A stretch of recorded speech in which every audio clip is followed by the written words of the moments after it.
Hello YouTube, Thompson Line 2 here with my first video in a very long time. I think my last video was about 6 years ago. It wasn't even train related, it was related to my Jeep. So my first train video in close to 10 years. So it's good to be back.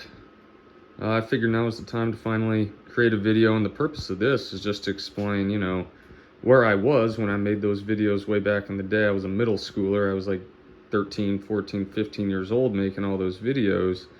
And I'm going to be turning 27 here pretty soon. So I just want to go over where I was, what I've been doing, and where I am now, and potentially the future of my channel. I don't know if anybody still gives a shit about me. Probably not. I feel like all the friends I had on YouTube are much like me, have grown up and they've moved on. So, I know I'm just a washed up has-been on YouTube, but, it's all good, it's all cool. Not a big deal to me. I'm just gonna make this video anyways. So last time you guys heard from me for any train related stuff was probably Thomas related, Bachman Thomas and Friends. And I still have all that stuff. It's in the closet. No, I don't have any of it here with me. It's at my parents' house. I'm in my house right now. All those videos were done in my room. Again, when I was in middle school. I was young.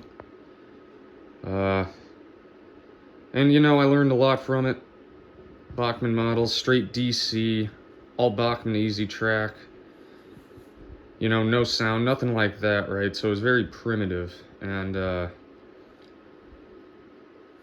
after a while there, you kind of living at your parents' house and you don't have any dedicated space to make your own layout, and you're limited to your bedroom carpet.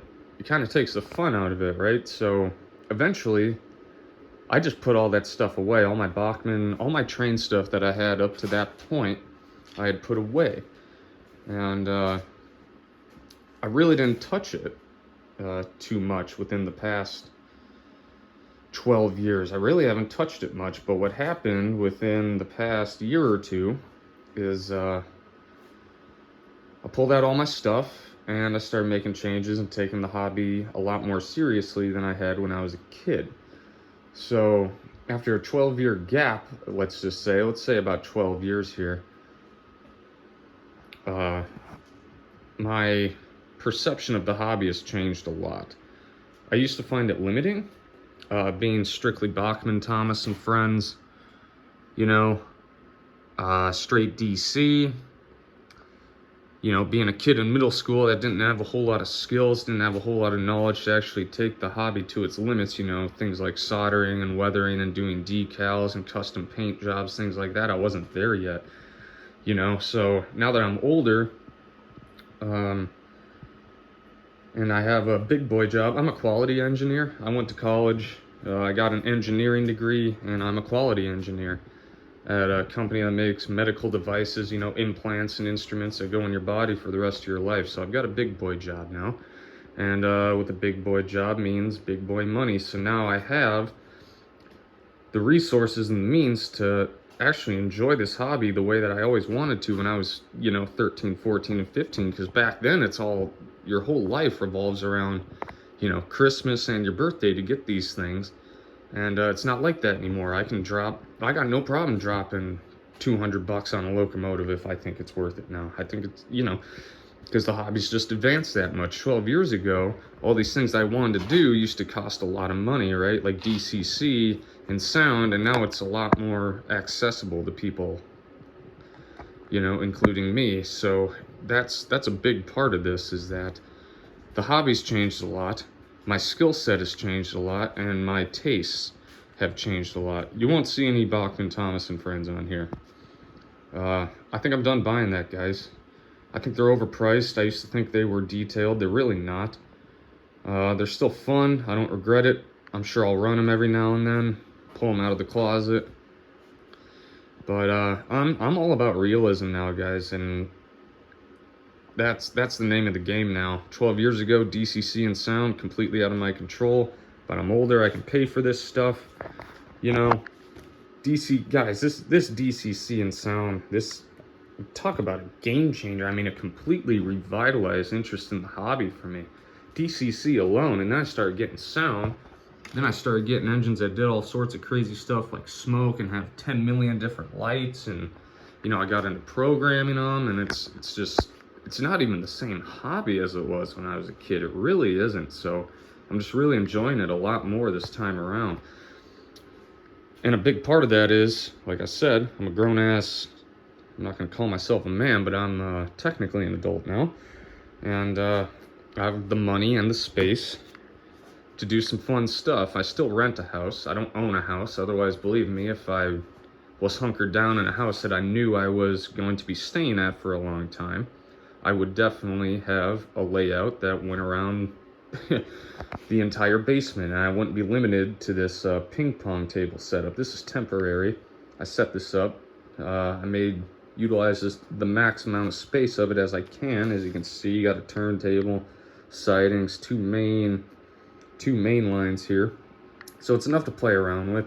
Got electronic switches, the old Bachmann style ones. I'm still running Easy Track. I'm not gonna invest in any new track until I'm ready to build my dream layout, which hopefully within the next few years here, I'm gonna buy a house and, you know, I can get going on that. But yeah, the hobby is just a lot more fun. And when I say it's a lot more fun, I also mean it's a lot more expensive. But like I said, I'm not 13 anymore. I'm 27 almost, and yeah, so that's where I was. This is where I am now. So what changed, right? Well, when you're in middle school and you're going into high school, and then you go through college, you know, other things take interest. I think you can figure out what those things are. But the fact remains, you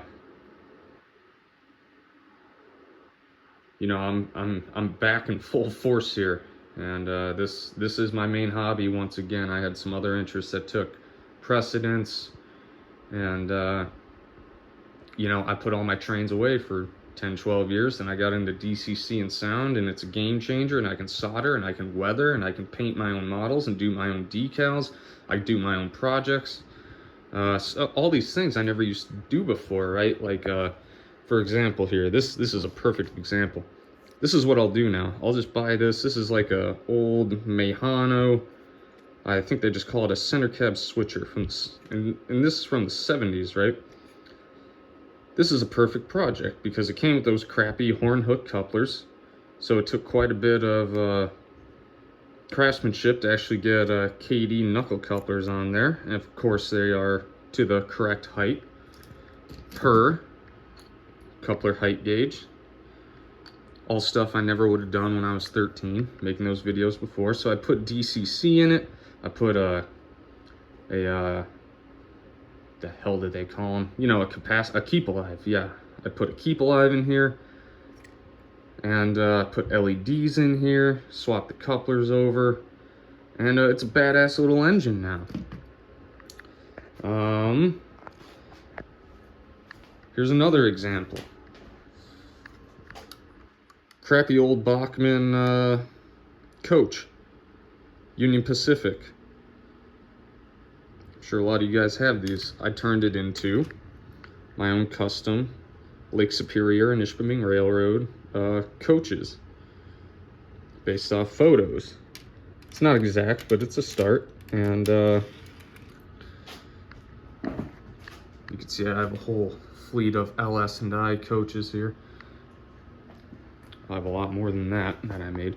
But yeah, that's, you know, that's the part of the hobby I like now. I like the projects, I like the soldering, I like the painting, I like the detail, you know. And before, I wasn't like that. My perception of the hobby was you buy something and you run it, and that's how it's gonna be, and that's how it's always gonna be. And if they don't, you know, sell what you want, then you're kind of screwed. And I learned that that's not necessarily the case. For example, Broadway Limited, new 442 E6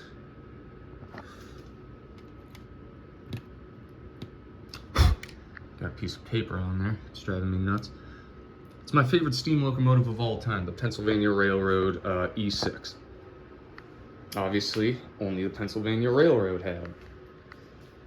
I modeled the Lake Superior and Ishpeming Railroad. For those of you that don't know what it is, that is the LS&I. It is a railroad in the Upper Peninsula, Michigan. That's where I'm from. I live in Marquette, Michigan, and the LS&I goes right through Marquette. That's where it's headquartered. So I want LS&I locomotives. Hardly anybody ever makes LS&I locomotives. So I took an unlettered 442 and I made a LS&I engine number 40. You know, simple stuff like that. And when I was 13, that was just unattainable to me. I didn't know how to do any of this stuff. Converting stuff to DCC, like these Walter Mainline GP9Ms. The thought of doing that was insane to me. And it was more expensive back then, but it's cheap now. You buy a $20 decoder, I got a whole bag of LEDs, I got resistors.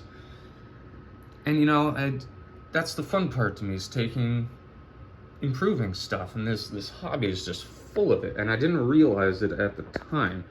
But now I've got the skill set. I keep repeating myself, but I've got the skill set now, and I can do all these things that I wanted to do. So this is where I'm at now. I've got DCC, powered cab, greatest thing ever. Again, this is just a temporary layout. Just kind of getting everything in order, making sure everything runs appropriately. I can test things. I can still have some fun with it. Got a few cabs for the NCE. But this is where I'm at now. And I don't own any straight DC locomotives. If I did, I converted them all. I put LEDs in all of them, except for my Bachman Thompson friends.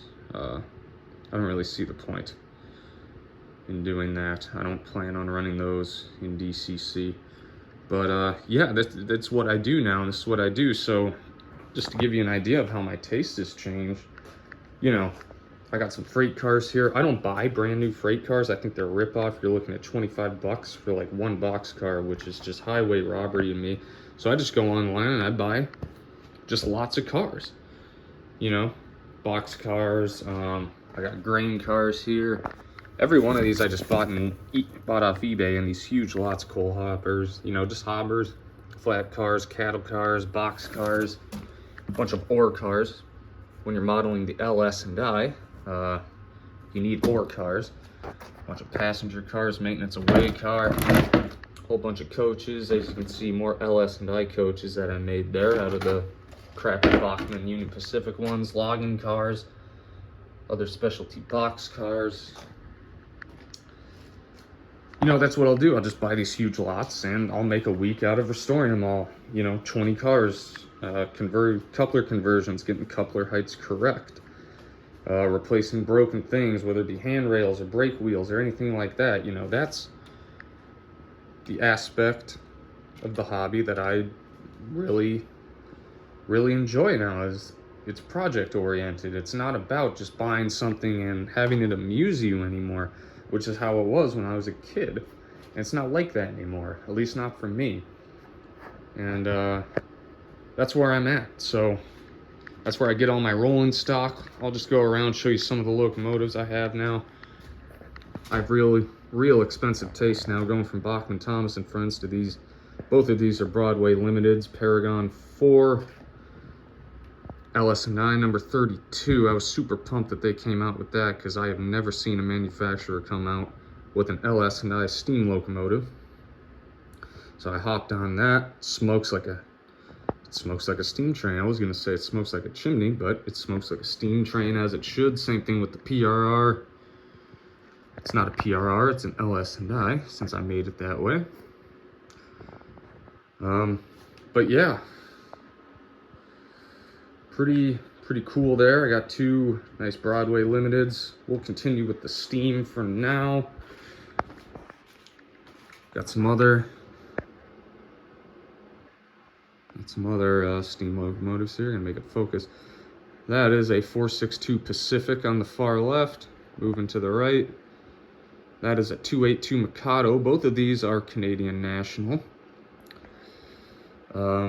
This is the Bachmann, Durango, and Silverton 280 consolidation. You can get that out of their little train set that they sell. Converted it to sound in DCC. Sounds really good. This is another Bachmann. This is a 460. This is a Canadian Pacific. Again, it came straight DC. It was DCC ready, so that was easy enough, but putting sound in there, you know, a little extra step. You got to put speakers in there and whatnot. And this is just an old Lifelike. This was kind of an experiment to see if I could get it to run well.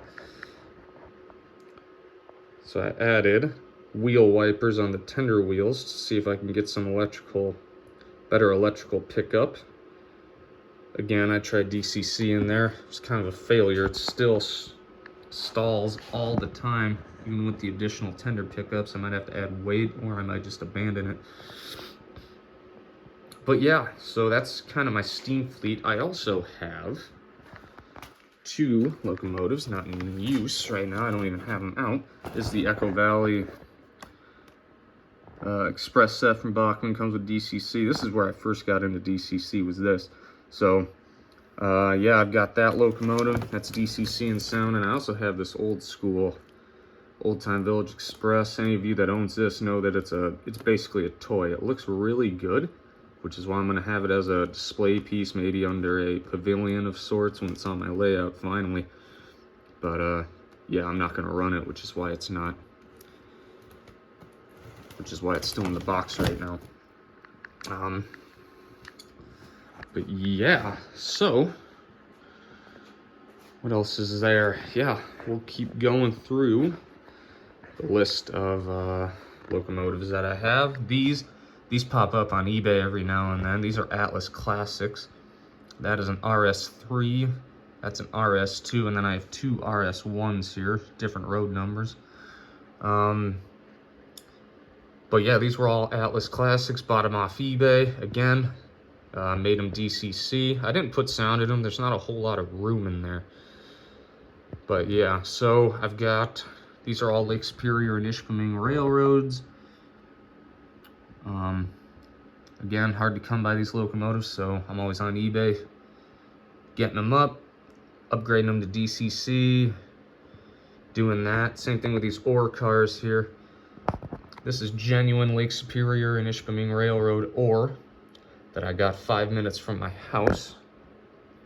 Bashed up into a bunch of billion pieces with a hammer, and I glued them into place in my LS&I ore cars. Again, another little project.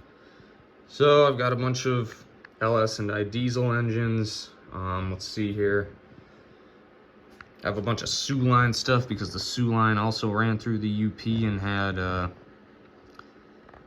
connecting terminal with the LS&I, so I do plan on running some Soo Line stuff. This is a Rapido SW1200, I believe, DCC and sound. Cost me an arm and a leg, but very awesome engine. Next to it is a NW, what is that? NW9, Walters Mainline. Awesome locomotive. ESU sound. Motor control on it is, it might even be better than the Rapido, believe it or not. Let's see here, I got some U-boats.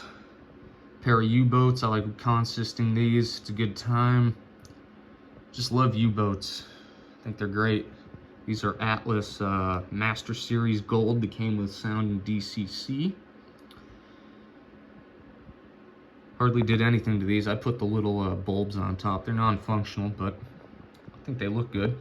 GP9's arguably my favorite diesel of all time. I love the high hoods. I just love them. These 2 are Walters Mainlines. These 2 are Walters Protos. I did literally nothing to these. These came with DCC and sound. All the lights, just adjusted the CVs, got the sound good. The GP9 here, number 410, that came straight DC, so it was DCC ready. So it was easy enough to convert to sound and DCC. And this other one, 2553, the other Walters Mainline there, that came with sound and DCC, which I think is better than what I put in the other one in engine 410. But yeah, GP9s, I got an army of them, got 4 of them, love them, think they're great, think they look cool. GP9Ms, I got 2 of them, one's a Milwaukee Road, one's a Wisconsin Central. I actually got these for free from a neighborhood kid. They weren't in very good condition, they were missing horns, handrails. Needless to say, they didn't have sound or DCC.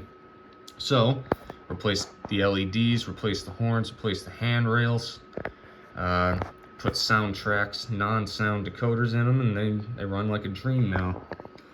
These are Athearns, these SD60s. I've got 2 of them. Again, I like consist in them. Really like consist in them. The old Sioux lines, great locomotives. They came with sound and DCC. These F units, I've got 2 A units and a B unit to create that awesome look that I love. Had to have some F units, so I got those. Walther's mainline, sound and DCC. Fun right out of the box, no doubt about it. So that's just kind of an overview. Ooh, yeah, how dare I forget these. So these 2 came out of Bachmann starter sets, just your typical Bachmann engines. Replaced the lights with LEDs, put decoders in them. Yeah, they don't run the best. They're Bachmanns, you know, starter set Bachmanns, but I think they look good enough, and I run them from time to time. This is a Walthers train line, this Canadian Pacific. This is a GP15-1. Again, same treatment. A non-sound SoundTraxx decoder, LEDs, and great motor control on that. Way better than the Bachmanns, and it's probably cheaper than the Bachmanns if you are to buy them separately, believe it or not, so I don't necessarily understand how that works. But yeah, that's what I've been up to, guys. This is where my tastes are going. This is what I've been doing. So this has been an update from me, Thompson Line 2, as to where the hell I've been, what I'm doing, and what I want to do in the future. So based off this video, guys, I don't know if you want to see... I'm going to take a sip of coffee real quick here. I don't know if you want to see more. I don't know where to go from here. I don't know if you guys want to see product reviews. I don't know if you want to see do-it-yourself projects, whatever you want to see. But this is where I'm going. This is where I'm at with it. The hobby's a lot more fun this time around. A lot more fun than 8, 10, 12 years ago like it was before. And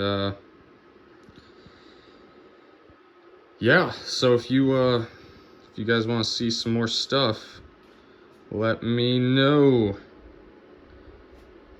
Alright. Good to be back, YouTube. Hope you enjoy this video.